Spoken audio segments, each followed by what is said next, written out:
attention coaches, healers, practitioners, and seekers. If you want a system of integration and you want to apply it to any experience, I want you to come discover the Condor approach. It's a revolutionary method that's going to help transform every area of your life. So if you want to make breakthroughs last, and you don't want breakdowns to last so long in the psychedelic space and beyond, come check it out, because we're going to help you from preparation to navigation to integration and really break down what to track, what metrics matter in every body, because it's the most important step when it comes to growth.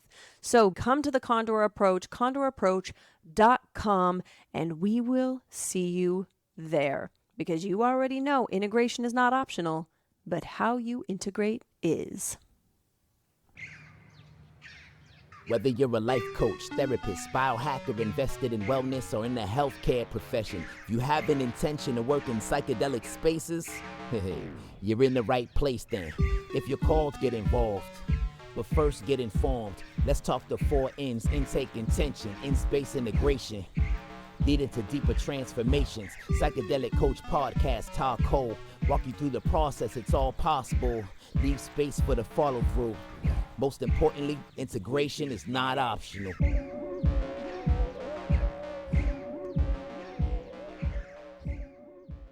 The Psychedelic Coach Podcast. Welcome. Here we are again, because I already did the intro, but I needed to start again.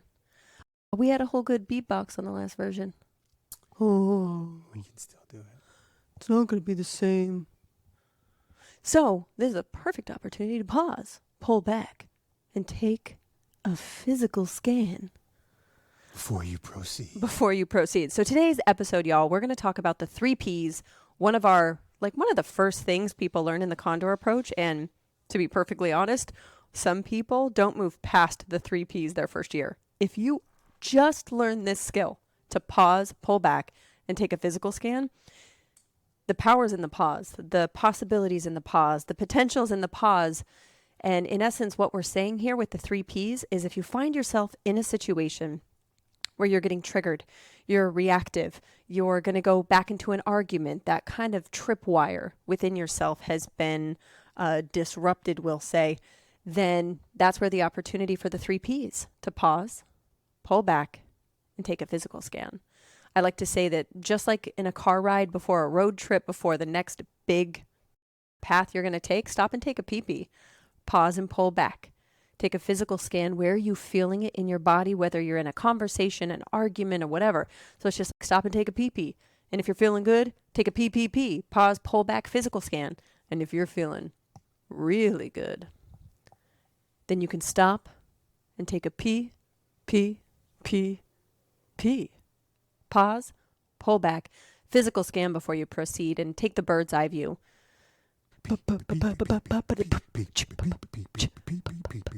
In the nature of pause, pull back, physical scan, I remember the first time I called on the powers of the PP.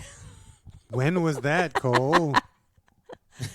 The first time down in the subway. That was after we leave the chiropractic place. Was it leaving the chiropractor? Oh, so we're getting our backs cracked too? Yep. And we Lots of both had emotions. back spasms and all that stuff, because you were just coming off of not being able to walk for however many months. 3 months. And so yours had already been like 3 months. And then that's when I started having back spasms at Disneyland on that trip with my family, because we had done all that research and I was putting ice on my back and doing the exercises we found from yours. So you have back situations. I had back situations. We're getting it cracked, stretched, massaged. And so we were down in the subway. So I remember at one of the ceremonies, we had a conversation where we were saying, look, if you ever don't want to be here, I will not chase you. But if you think you don't deserve it, I'll never let you go. So what's your take on that situation of what happened? My take on the situation was there was a disagreement on something. We've never argued, but there was a disagreement and there was a lot of tension, and you started to get huffy. And I get huffy. You got huffy. You started getting huffy. But I'm And calm. no, you started to get huffy. You started to raise your voice, and I dialed it down, and it made you were inspired to get even more huffy, and then you decided to walk away. And as you were walking away, I grabbed your wrist and I stopped you from walking away. And I said, is this what you want? What did I say? You looked at me and you said, no. And I said, then let's go home.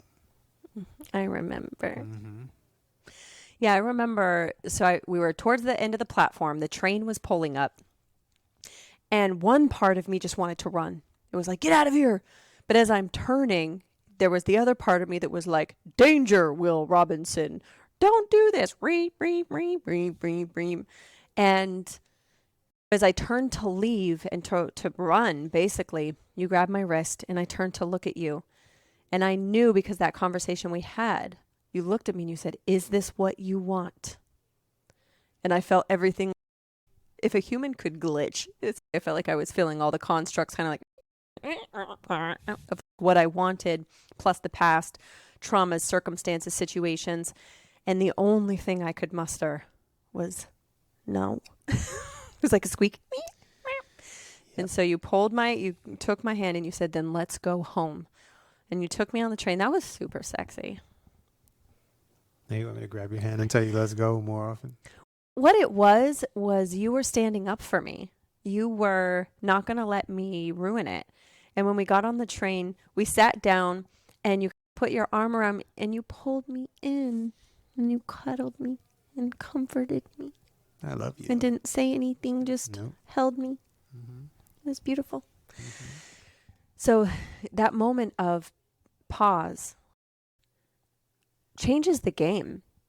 And if there's nothing else anyone ever takes from anything we ever teach, the power of the 3 Ps can be everything.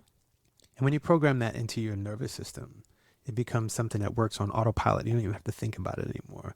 The pause becomes your tool. We live in a world of people that are highly reactive. And the pause allows you to be responsive, which brings your conscious mind into the space. So the reaction is usually a brain space. From my experience in life with myself and all the people that we've worked with, when we react, it's a programmed space that is deeply unconscious, subconscious body space. And when we take the pause and pull back, we allow ourselves to step out of the situation, and I guess we would downregulate the sympathetic, upregulate the parasympathetic so that we could actually think more clearly and expand our logic ceilings. And if you don't know about the logic ceiling, you need to come to the Condor approach. Just saying. But so that's a thing in our world, is people are very reactive, and those knee-jerk reactions get us into a lot of trouble, a lot of challenge.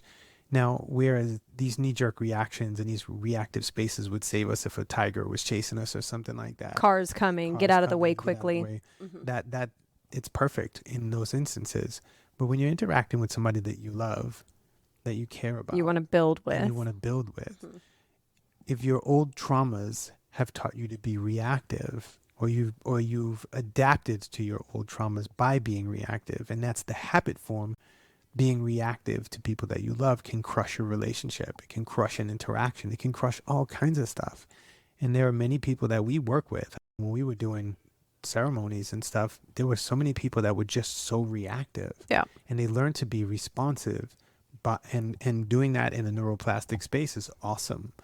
But when we learn to be responsive to something in an environment that we're trying to create with and be creative with, the most creative space that we can be in is a parasympathetic space. And that's where we rest, digest, we create, we dream, we have conversations like this. If I'm in a reactive space, it's going to be hard for me to process this information. Mm-hmm. And so when I pause, I pull back, I do a physical scan, I can be responsive and I can respond to the way my body is directing me. Is my body directing me to run away? Okay, cool. Can I override that? Because that may be a past, like when you were getting ready to run on the subway, you might have run away from old situations in the past. That might have been your old technique, right? Your old way of keeping yourself safe. And I'm not putting that down, but in the situation with me, that wasn't necessary. And so if we are using old things with new situations and it doesn't work, we have dysfunction. And this is what people would call a dysregulated nervous system. For me, it's not dysregulated, it's regulated for an old dynamic. Yeah. And so when we pause and we pull back, and we do that physical scan, we can actually see where we are in the sensation space and an emotional space. And then we can determine what we want to do. That's where we apply the 4 ins. What is my intention with this feeling? All right, I'm doing an intake. The pause, pull back physical scan is an intake, right? Where am I? Yeah. Where am I? How am I? What is happening? What's going on around me? I think that step one is what's happening within my own body. What does my body want to do? Because sometimes, like, I struggled for a long time to know how I feel. Like, if someone said, how are you feeling? It was easier for me to be, what am I sensing? Like the sensations in my body. And over time, I learned those sensations were attached to emotions. But there was a compartmentalization that had happened that if someone said, how are you feeling? I could give the answer I felt was appropriate for the behavior, but that didn't necessarily resonate for me. Sensation, if someone said, what are you experiencing in your body right now? What does your body want to do? Does it want to run? Does it feel hot? Where are you feeling it? Is how I learned like that emotional component actually, because there was at whatever point in my life that I refused to feel, it came out as physical pain in my body. So it's where do I feel versus how are you feeling or what emotions are you experiencing? Because I could say, oh, I'm feeling shut down, so maybe I'm sad, but I could not relate to the emotion. I related to the sensation in my body of I feel a flutter in my chest, or I feel my throat closing off, or I feel my lower back getting tight, which as I started to uncover and pause and pull back and do those physical scans, the game changer was I started to notice the earlier signs when I wasn't feeling safe, the earlier signs that I was starting to get activated. Because you mentioned earlier about the brain and how this reactivity in the brain, I would love for you to explain a little bit more, like what's the difference when you say brain intelligence versus mind intelligence, to break that down for anyone listening as far as like this reactivity and the habits of the brain and how you usually explain how those systems kind of work. Yeah, so it's a very complex interaction of brain and mind. And mind has yet to be explained to me in a really concrete way, because the mind is not a very concrete thing. It's a very elusive, very nebulous dynamic that we are involved in that, from my vantage point, is not local to the human body. It interacts with and connects with the human body, and we all have a branch of the mind, but the mind is connected to all of consciousness. And so if consciousness is the way we connect with everything, we each have an individual branch of consciousness, and that is our individual minds. And so my mind, or the mind that's proximal to me or that interacts directly with this body, interfaces with my brain. My brain is the operating system for and the hardware for this physical body that I live in. And so it can operate without the mind, devoid of the mind. Say more about that. Yeah. So if a tiger's coming, if I'm out in Serengeti, or no, that's lions. That's lions. If I'm in the jungle and a tiger. If I'm in the Rocky Mountains and there's a bear. If I'm in the Serengeti and a lion is coming running at me, for me to say the computational aspects, the velocity of the running, and then the poundage pressure of the jaw. If the gazelle can run at 4 knots in a 3rd degree wind, I'll be dead. And so that's the mind it functions to make sense of the world, of the reality of whatever is happening in these bodies, out these bodies, around these bodies. So it's the part that's in consideration, you would almost say, of more things simultaneously, like to act in consideration versus in reactivity? Yes. And it builds on all of these things. And so it's constantly moving and changing and mutating based on the dynamics that are happening around in us and around us all the time, even on an unconscious level. So the body is always functioning for really basic things: survival, the interaction in the 3D plane, reproduction, energy cycle creation with the food and the nutrients that we have, how to interact with our gut biome. All of these things are functions of the brain. And so the brain is very much a here and now type of situation. It functions in the now.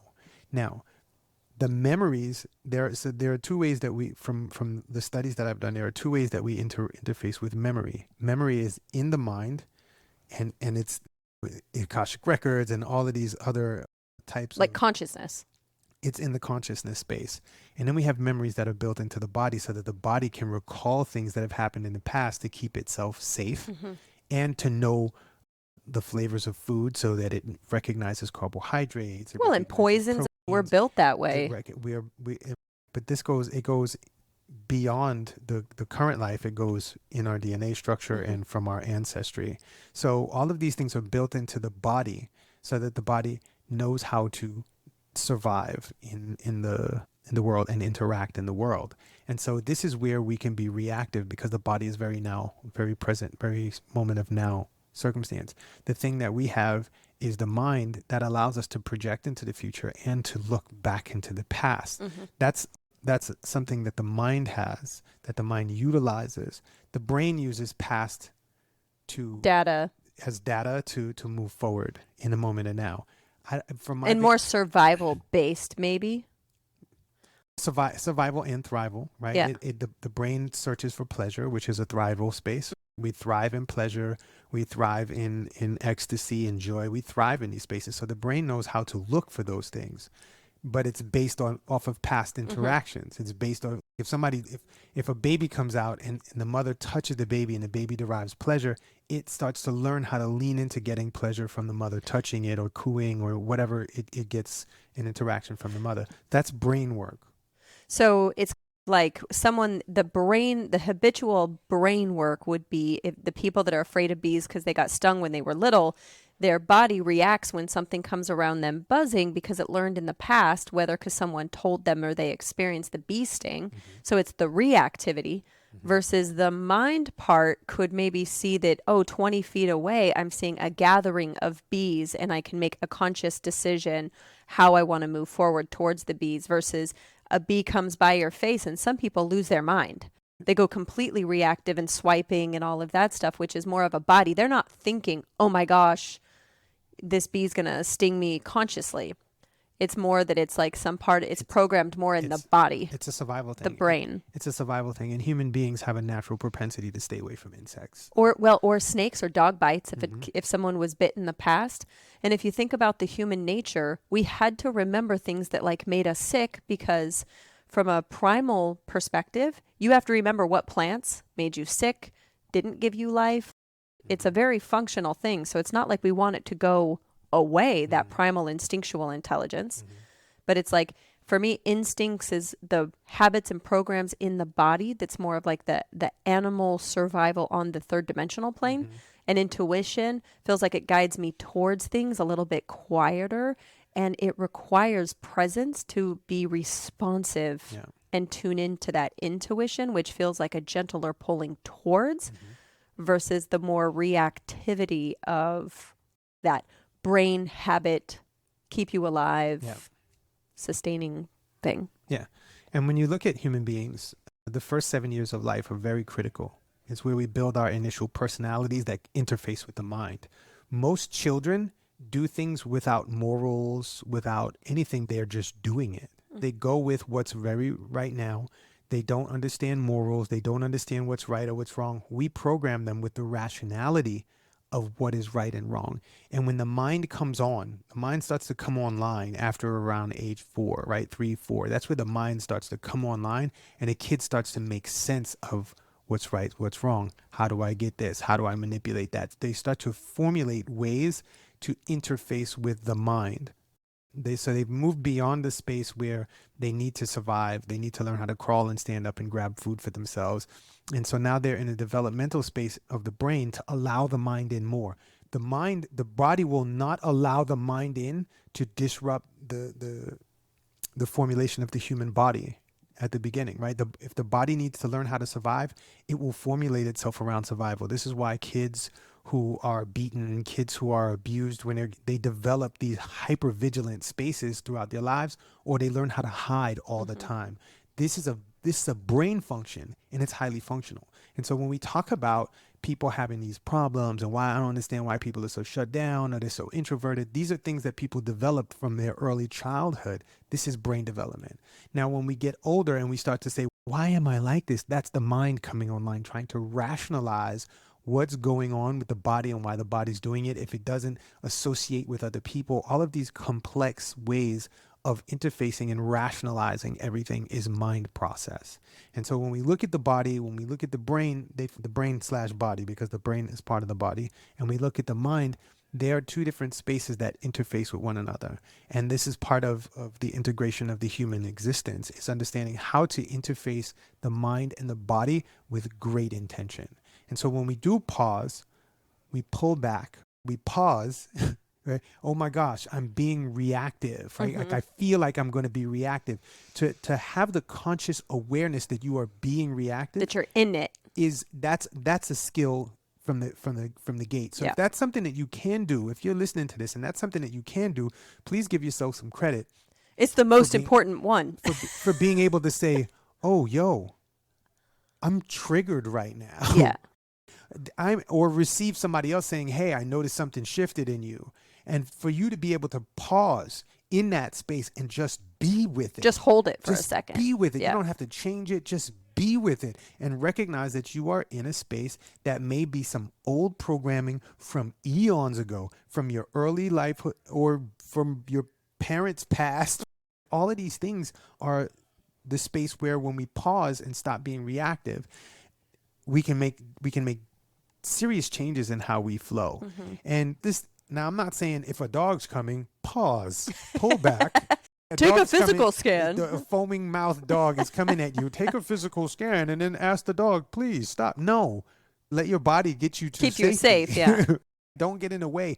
But this is why when people, there are times in my childhood when I grew up in the 80s in New York City, and it was rough, man. Like we had gang wars and stuff in New York, and then we had crack.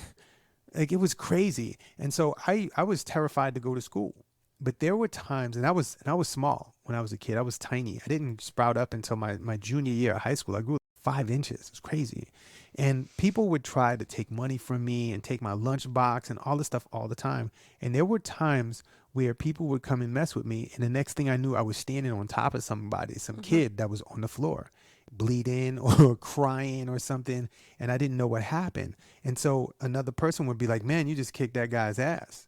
And I'd be like, I didn't do anything. And I had to had some snap into place moments in my psychedelic experiences around these things where I completely dissociated. And if I didn't dissociate and I tried to rationalize my way through it, I might have got killed. I might have had my stuff taken. All kinds of stuff could have happened. But this is the thing, y'all. When the body takes over, the body will take over. If something is, and if it's not necessary, the body doesn't need to take over. We can move into a rational space. So that's where this tool comes into play. And it's such a great gift for us to be able to detach from old habits and old mechanisms and really lean into integrating the mind and body complex. Yeah, thank you for that. And I remember another time when we were living at Hanaro's. And when we were getting into some conversation, and it was literally one of only maybe like 3 in 11 years, just big energy moments. And we had made the agreement that if we ever needed to pause and pull back, that could include physically stepping back in creating as much space between each other as we needed to be able to stay in the room. Because we had agreed we wanted to communicate through things. So what would that take? We call it a what happens when. Instead of pretending in a new relationship and just riding on the wave of, oh, it's great, we don't need to do anything. We were like, okay, I know me and I know past situations I've been in. Yep. And I can tell you, I might not know what I want, but I know what I don't want and what things I don't want to repeat. And we started there. We didn't start by building what we wanted. We would sit and talk and be like, so what didn't work for you in your past relationship? We'd talk through it and be like, okay, so how do we not do that? And then as we got more understanding together, it was like, okay, so what happens when I, Kole, get loud or want to run? What do we do if Tah feels X, Y, and Z? And so we had this what happens when plan, which is where the 3 Ps came from. And so we were at Hanaro's, we get in this big energy, and so we paused and pulled back, and I think we were like 20 feet away from each other. 15 feet. It was like 15 feet, and it was about money. Yeah, and it was as far as we could be within Hanaro's house. We love you, Hanaro. I don't know if you listen to this, but if you do, thank you, because we got to live in his house for a month. When we first came to Austin. Yeah, when we first came to Austin. So we're in Hanaro's, and I'm way by like the stairs, and Tah's on the other side of the room, or it was flipped, whichever, but we're as far as we can be within the space itself and be in dialogue. And it was money. And that was one of our realizations, that we had done all this work in spirituality, in relationship, in freedom, in working for ourselves, but we still had some heavy stuff around money. Still got some stuff around money. Yes, we do. Come on now. Yes, we do. Let's be honest. But that was literally pause, pull back. We made an agreement that create as much physical space as we need to for our bodies to be able to tolerate staying in the room. And then we'd have to talk slow. And we slowed down. Because for you, me getting loud, I came out of a relationship before Tah with an Israeli that if you're not loud, you're not heard. So I learned to be loud to communicate. The problem was getting with Tah. That was not a functional way to relate or be heard. Based off of my past historical data. Correct. And so he had always told me, look, your anger is welcome, but if you project it at me or point it at me, I'm out. Like, that doesn't work. So we're going to have to find something else. And so our something else was, we'll keep creating physical space. Think about how often before a fight out on the streets or wherever people start stepping in towards each other, you're condensing that tantrum energy. And so you're actually creating the fight. There's a point that it's going to break. So if that's the case, do the opposite of that. Create more space if you're not trying to punch that person in the face. And we created the physical space. So it's the pause, pull back, and then just breathe for a minute until we could answer. We might spend 5 minutes not saying anything, but it's not a cold shoulder shutdown. It's taking responsibility to self-regulate for the purpose of communicating, of being heard, of getting back into connection and play and fun. Because when we got together, we said, let's ride it till the wheels fall off. But anytime a wheel got shaky, we just fixed the wheel because it was too fun to just let the wheel fall off on a freeway. Like, we're going somewhere. This is fun. Let's stay in this. And so I think that anyone listening, step one is, can you get your partner or friends to, do you remember on Pirates of the Caribbean? Oh, parlay. They can evoke the power to parlay and talk to the captain. To me, that's what the 3 Ps are, is if you talk to friends and family and instead be like, I would like to evoke the power of the 3 Ps, pause. Can we pause? Pull back, take a little bit of space. Because for me, and even with other relationships, and even on coaching calls, to be able to tell someone at any point, all you have to do is say pause. And then we're going to pull back from what we're doing. You take a physical scan. Where do you feel it? What are you experiencing? And then we can proceed from there. Or parlay. Parlay. That was my, whatever her name is, Keira Knightley impression. I invoke the power of the parlay. Take me to the captain. I don't know why that's how I feel the 3 Ps are. Pause. That's what I'm going to start saying. Pause.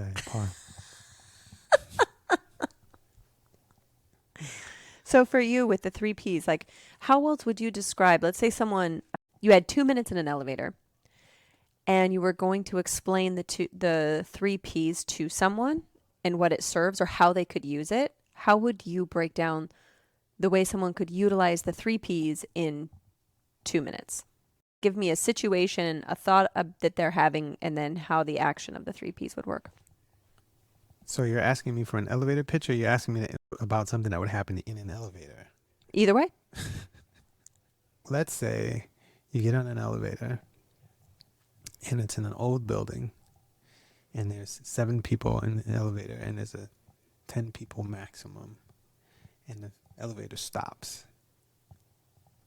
and you're in the elevator and it's hot and it just completely stops and shuts down. And somebody is in there wigging out, banging on the door saying that they need to get out. The next person starts to panic and they start to bang on the door and they want to get out. And everybody's screaming and how can this happen? One person is, I got an interview. I can't believe I'm going to be late. I'm losing this. The other person who's screaming is, I got to get to my kid. Another person's like, I'm claustrophobic. And you're standing in the corner. And you're the only person who has already paused and pulled back. What could you do? Hey, everybody, can we all just hold on for a second and take a breath? Is that possible? And then we all take a breath together. Cool. Anybody want to share what they're experiencing right now in their bodies? Let's pull back, see where we are. Okay. I know where I am. I'm in an elevator. Where are you? I'm in an elevator and I got to get out of here. Okay, cool. Right. What are you experiencing in your body? Right. And my heart's beating. Do you want your heart to beat that fast? No. Okay. What could we do to change that? Right. We're stuck in an elevator. We're here. Okay, cool. Is everybody feeling like they're safe? No, I'm not feeling safe. Okay, what would make you feel safe? Let's pause. Let's pull back from the situation. I need to call my family. Okay. Does your phone work? No. Okay. There's nothing that we can do at the moment. So what else can we do to support you in feeling safe right now? And this is how we go around the entire elevator. What if everyone's bugging? They don't care or want your support. How could you use the 3 Ps for yourself amidst the chaos?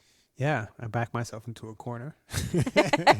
I pause, I pull back, I physical scan, and I check in to make sure that I'm not being reactive, because in the past I have been reactive and I might have guffoed somebody up and put them in a headlock, put them in a sleeper hold, and told them to calm the F down. I make sure that I don't revert to old past situations and let people know, hey, listen, your panic and everything is welcome here. I'm just letting you know that I will not be hit and I will not be screamed at. So I want to let you know that. But my intention is to be safe in here and for y'all to be safe as well. And we can figure something out together if you want, but I'm going to be in this corner while you enact your feelings. Mm-hmm. And anytime somebody gets close to me, I can say, hey, I'm just reminding, pause again. What am I feeling? Am I reactive? And let people just keep reminding people. Just keep reminding and be responsive, not reactive. Because I'm not a small person. And if I get activated and I completely dissociate, I might hurt somebody. And I don't want to do that. And I might get hurt myself. I don't want that to happen either. And so to be able to be the person in the room who is constantly bringing themselves back in, the other bodies will lean into it after a while. But it's not on my clock.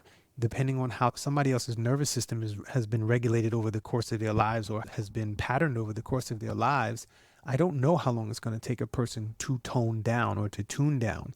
So I have to keep myself in a space where I am breathing and accentuating how my chest is rising and falling very slowly so that the other bodies in the room will get pulled into that space.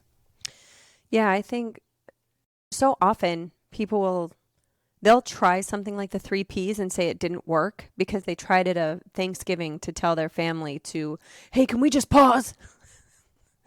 And sometimes the 3 Ps is a silent practice that you start because you can't learn this, or you can do whatever you want, but it's probably not going to be very effective if you hear it on just the podcast, or you downloaded one of the free downloads and you hear pause, pull back, physical scan, and then you go to this family event like Thanksgiving where you're telling everybody, all right, y'all, we're not getting in a fight and we're going to be a family. And so if it gets rowdy in here, I'm just going to say pause. And then we're all going to pause and pull back. Okay. Then we're going to breathe for a minute.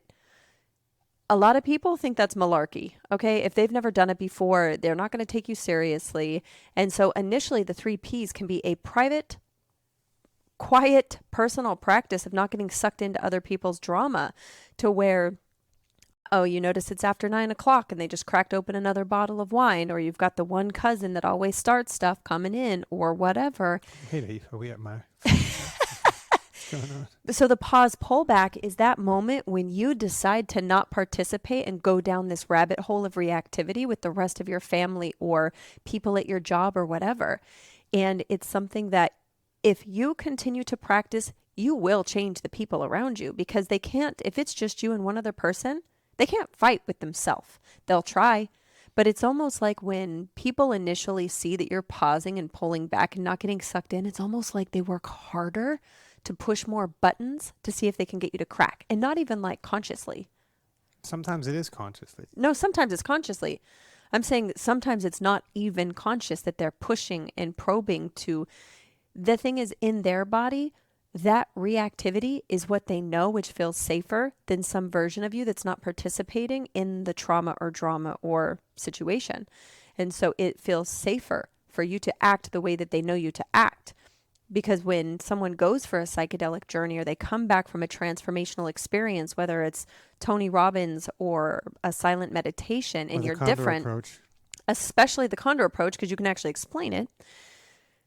There's times that people will say, oh, you think you're better than everyone now. Oh, you're all brand new. Oh, you think you're brand new, huh? Oh, yeah, you went and did this, whatever. And I think that when we can remember that this is about you first, don't allow yourself to get sucked in. Every time I see it as every time I react, it's they have power over me.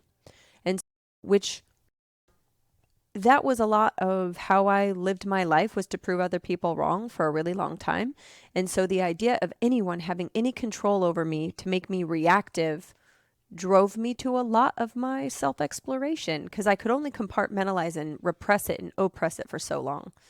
I had to actually get tools and strategies to not carry it, to be effective, because when I stripped everything down, what I wanted was to be heard and respected or appreciated, or at least find the places that I could be, which means I'd have to learn how to communicate even if I'm pushing on edges, because I'm constantly putting myself around people that aren't like me, which means it also can step on new triggers or things I've forgotten about because it's outside of my comfort zone. This brings up thoughts for me around the reactive space that happens or has happened in my family's situations and dynamics. And I've found that when I pause and I pull back, and it's not a silent thing, it's, hey, listen, I need to pause for a second for me so that I can stay in this conversation. Is that okay with you? And if the other person says no, cool, I'm going to do it anyway. Yeah. I'm going to do it anyway. And I'm going to pause. I was more informing you. I'm going to pause so that I can clear my thoughts and check in with my body. And when I do that, when I've done that, the other person usually waits. And what they're doing is they're pausing. And they're probably going to check in with their body, whether it's consciously or unconsciously, because I'm doing it. We're empathetic beings as human beings. And the empathetic, I really feel like I've been called to doing like a class on the empathetic override. And this is something that Gil taught me about being on stage. Shout out to Gil Ahamadou. Taught me about being on stage and breathing people into the space with me and getting that empathetic override. You override another person's body to get them to actually calm down by watching yours, and bringing your voice down lower into a low space and slowing down. That's where you pause and you pull back from the pausing. And pulling back doesn't just mean proximity. It's also energetically pulling back on your speed, pulling back on the amount of words that you're using, pulling back on the tone and really getting low in your tone, and bringing it down from the head, pulling it back from the head and into the heart. That's another frame of reference to use as well. That's how I like to imagine it, is what you just said. Like dropping the tone so that the resonance is in my chest, because it feels like when I slow down and allow it to, like, the more awareness you bring to when you're really in your head, you're talking higher and twice the speed. And that's usually when someone's reactive. They've gone to the filing cabinet of memories in their mind, and they're just like building a case, getting the data, getting the information. And when you pause, pull back, and you're doing a physical scan in your body, and you're looking at the whole picture of who am I? Who do I want to be? Who have I been? And what does that future, how does that future version of me want to react in this situation? Or how do I want to respond in this situation that puts me in alignment with who I'm growing into being, who I'm practicing being, who I'm evolving into? Like, how does that future self act in this situation? And for me, it's like, if I knew that I was totally healed and I know how much I love you and appreciate you, then how do I act in this situation knowing that to be true for me, versus seeing you as an enemy or someone from the past? Because all that reactivity, it's not just from an action one person did. There's a sequence to it. And it's not usually the person in front of you. They are reminding you of a time you weren't in control.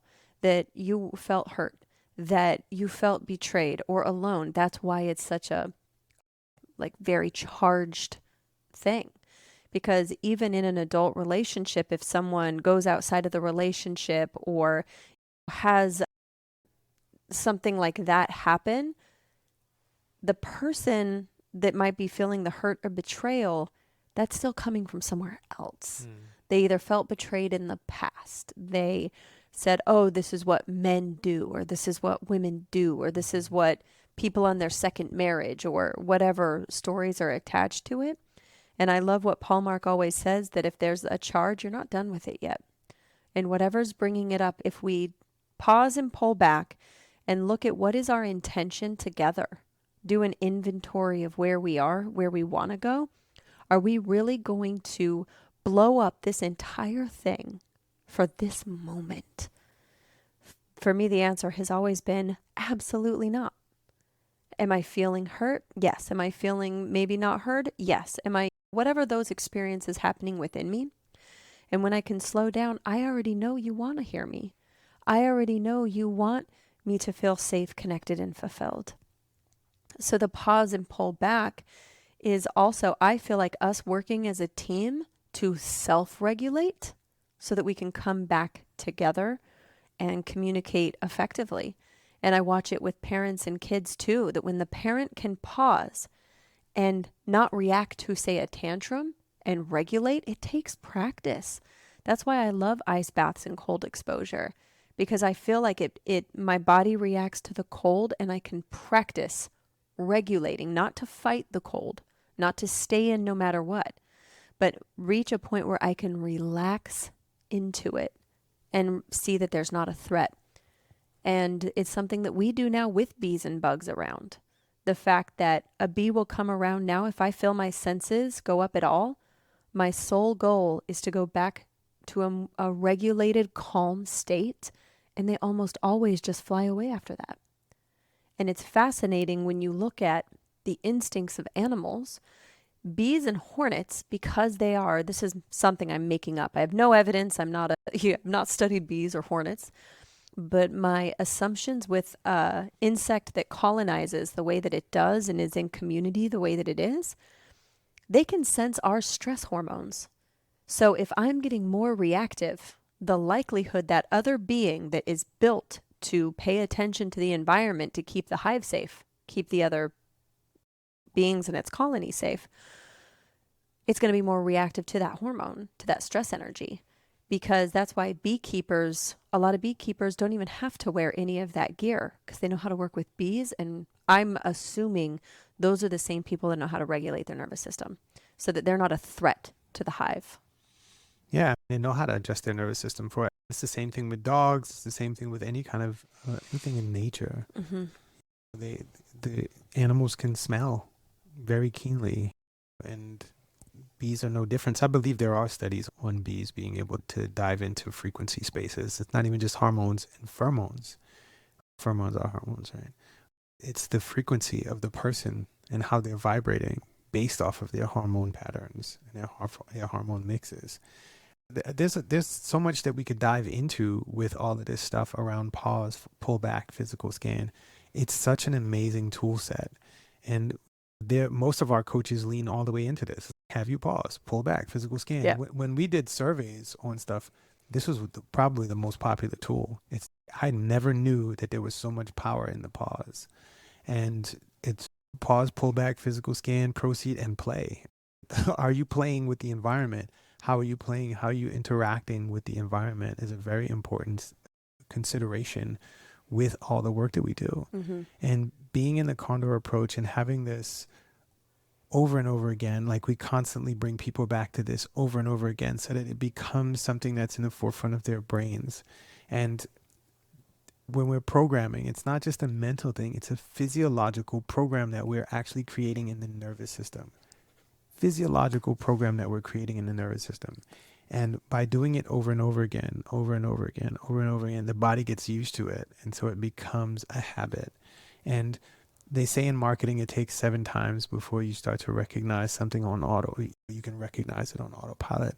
Being able to bring this back to people over and over again so that they see it 7 times and then they start interacting with it over a 30-day period so that it starts to sink in, a 90-day period where it starts to become a habit form, and in a year-long situation where it gets baked in, and then it becomes a personality trait. Like, part of our personality is to pause and pull back now. Totally. It's part of our personality, and it's built into our nervous system. It's not just a mental concept. This is a physical situation it's a practice. It's a physical situation that we're creating, though.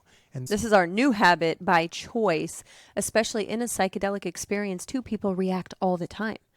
Like, we've been in ceremonies where someone got hurt and we were participants. We weren't facilitating. And that person getting hurt can send reactivity through the entire container. And it was our ability to regulate that made everyone else know it was okay and safe. If we would have panicked, and now, again, we were participants, but both of us have different programmings that in crisis we get in action and radically clear for different reasons. You have all your nursing background plus growing up in Brooklyn. I have my own of, we'll say, hypervigilance, that when the ish hits the fan, we're the ones that you want around because everything's going to get handled, taken care of, and super clear. And so this superpower is required for you to be able to even have access to your brain. So when you always watch the news, when you always listen to things that are very scary and at the end of the world, all of those fear things that keep your body hypervigilant and activated means you can't think clearly. You cannot make the same conscious decisions because you are making reactive decisions which have other consequences. It's based on a physiological response. If Yeah. you sit in front of the TV 6 hours a day and you're constantly watching people get killed, murder things, people embezzling money, your body becomes reactive to this stuff. And so you learn how to react to it on autopilot by doing it over and over again. It's a physiological habit. People are like, I don't understand why I feel this way. I don't understand why I feel keep doing this." hopeless. I totally understand why you feel this way. Yeah. It makes plenty of sense to me. And this is not something that, for me, that is a 100% therapy space. Therapy dives into very mental spaces where people go and they sit on a couch and they learn to trust their therapist into a space where they finally are able to relax and get into a mind space. And they get into the mind space and they start juggling concepts back and forth with the therapist, when a lot of these things are physiological programs that we can choose to program. We can choose to reprogram ourselves. And that's where the pause, the pullback in the physical scan is so tremendously important, is because we can reprogram from choice. Yes. And that's where it's, okay, I'm pausing, I'm pulling back, I'm doing a physical scan. How do I want to proceed? Do I want to go back to the old stuff and the old habit forms? Do I want to create a new habit form? Do I want to explore something totally different that's a one-time deal? What is it that I want to do? And when we do, this is part of why the Condor approach is so important, is because the people that have come to the Condor approach are making new habits that they decide on. Yes. New With habits, support. New habits of how they think about themselves, how they feel about themselves, how they interact with their food, how they interact with their family members. This is why the Condor approach is so important, is because we're teaching people how to have a sovereign space of habit form creation in the self. Yeah, totally. And during the live event, we're teaching people how to use the 3 Ps when they feel activated, when they react to someone's sexuality, to their past, to their circumstance, to their traumas, to their relationship dynamics, to their partner that's in the space. The pause and pullback isn't only in conversation. If I'm walking through the house and I feel a sharp pain, say in my side or my knee, I pause and pull back in my mind. What did I just think? What just crossed my mind? What was that flash? Because why did it happen in that moment? And now I've attuned it so much that a good chunk of the time, I can recall the memory that just flashed through. We have thousands of thoughts coming through in every single moment. And those fleeting thoughts that just crossed through, I started to see how those were impacting my physical health as well. The old injury that suddenly acted up or whatever. It's not just happenstance. It's consequence. Cone sequence with sequence. The sequence of thoughts causes me to perform different actions, and those actions are what create the state that I'm in, which means the more awareness I can have to those thoughts and how those thoughts make me feel and how those feelings drive my activity. and what I decide to do or don't or not do, I start to see, wow, that pain in my knee, I just had the thought, I don't want to go to this thing today. And it's my right leg, which is stepping into, moving towards masculine structure. And so the 3 Ps is also pause, pull back in that moment where suddenly I'm getting a headache. Why? Have I hydrated? Have I eaten? Am I working on things that are giving me a headache? Is there someone in my sphere that is giving me a headache? Whatever. I can try all these things on. And for anyone listening, it's a lot to learn. It is. And when you're in psychedelic or master teacher in plant or animal form or fungi form, you can create new habits faster because of that neuroplastic state. So if you're in a ceremony and you hear someone screaming and you feel a reaction in your body, that's pause, pull back. Can you release yourself from the reactivity of that scream? Because you know that someone else has got it. Someone's in charge. It's okay.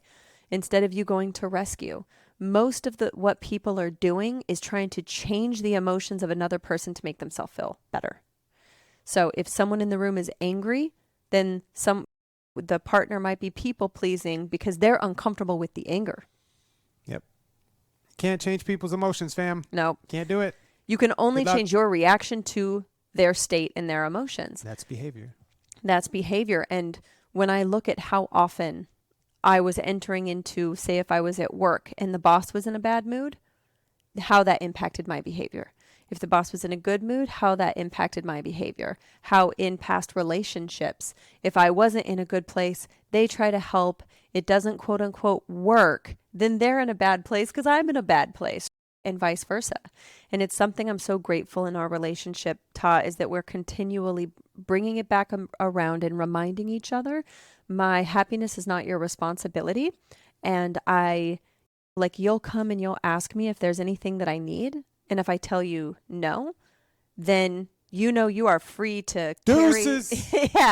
you're free to move about the cabin of your life and go do something. But I watch people bold-face lie and be like, no, I don't want you to be upset if I am. But then if their partner leaves, I watch them get upset because it wasn't really true. But then that's that person's stuff. If I look at you and say, no, I'm good, and so you leave and I'm mad, that's my stuff. That is responsibility. Yep, that's my responsibility. I'm not getting involved. Yep, exactly. And vice versa. Like for both of us, we know it doesn't serve the other person for you to get in the pool of despair with me. And it doesn't help if you're in a rough place for me to get in with you. If anything else, you having fun and play helps me get out of mine sooner. In the reminders, in the playfulness. And so it's something that if you're listening right now, we're going to have a workbook for you for this. So go download it. It can walk you through some practical ways to apply the 3 Ps. Just get the link down below. Go through it because it's not something that you read and then think you're just going to come up with something that works in the moment. It takes some premeditation. Like what happens when you get reactive with your kids, you get reactive with your parents? How can you get them on board? I love that Lauren, one of our master coaches up in the Northwest, she's taught her kids it. So they know the power of the Ps. Pause, pull back, and physical scan. That allows her and her children to have a way to pause, learn how to regulate her emotions, their emotions, and they can help remind their mom. Like, hey, mom, can we pause? Let's do the Ps. That's what her 6-year-old said. It's so cute. The Ps. And with that, take a pause, y'all. Pull back, do a physical scan. And leave a review. Feel into your body. And that feeling is telling you to sign up for the next Condor approach. Facts. Sign up for the next Condor approach. Yeah, y'all. You're going to have the link down. I was going to say downstairs. Downstairs in the comments. You're going to have a link to the next Condor Approach Live. Come pop in for 3 days, y'all. Come in, learn some of these things with people that you can practice and flub and not get it right, that give you grace and are still holding you to some accountability because these concepts you can learn by listening. You can download the workbook. You can keep doing all the free stuff. But until you come in community and practice the skill and see how other people apply it and see how it's impacted their life, you're not going to embody it the same way. So come to the Condor Approach, y'all. Come. CondorApproach.com. Come, they told me, pa-rum-pa-pum-pum.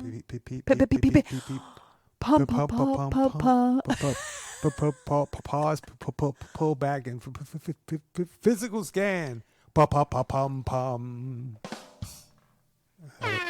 That's the one I wanted. I love you so much. Thanks, y'all. We love you. Don't forget to rate, review, subscribe. Share it with a friend. We love y'all. Until next time, be easy, be free. This is Tah and Kole with T. Deuces. Peace.